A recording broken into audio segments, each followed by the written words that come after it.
Kwa pekee nichukue fursa hii kupongeza uongozi wa Katoto Tennis Academy na wadau wote wanaoshirikiana na taasisi hii ambayo kwa kipindi kifupi tu toka ianzishwe imethibitisha dhamira yake ya kizalendo na kuhakikisha mchezo wa tennis unasimama kati ya michezo mikubwa itakayoendelea kujenga afya ya mwili na akili kwa Tanzania, kuburudisha, kukuza vipato, kuimarisha umoja wa kitaifa na uzalendo, lakini pia kuletea taifa la Tanzania heshima kupitia kushiriki, kushindana na kushinda medali katika mashindano mbalimbali ya kikanda na kimataifa.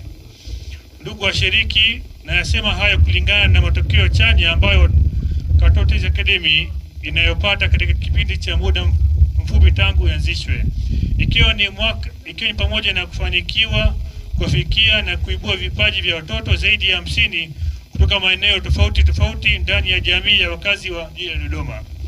Kupitia Katoto Tennis Academy, ni matumaini yangu kwa Dodoma itakuwa namba 1 kwa mchezo wa tennis nchini Tanzania ndani ya miaka michache ijayo. Nchini Tanzania, uzoefu unaonyesha kuwa wadau wengi wa mchezo wamekuwa tayari kudhamini mchezo wa mpira wa miguu yaani soka kuliko michezo mingine muhimu ikiwemo mchezo wa tennis.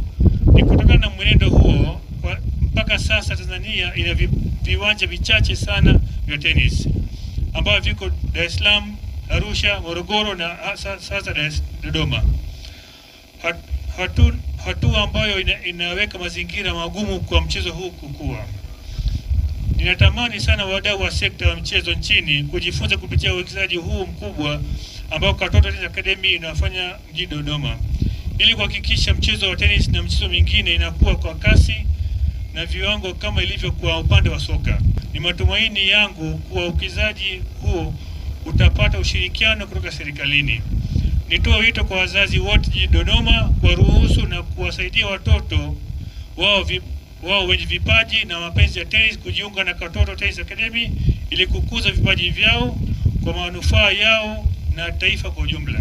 Mimi kama mzazi mmojawapo wa vijana wanaopata mafunzo hapa Katoto Tennis Academy, ninapenda kwanza kuwapongeza Katoto Tennis Academy kwa hii jitihada nzuri, kutengeneza miundombinu nzuri, lakini pia wana mwalimu mzuri ama walimu wazuri, na mafunzo haya kwa kweli ni mazuri sana. Tumeona michezo kama mpira miguu ukichangamkiwa sana, lakini swala la tenisi kidogo tumeliweka kushoto.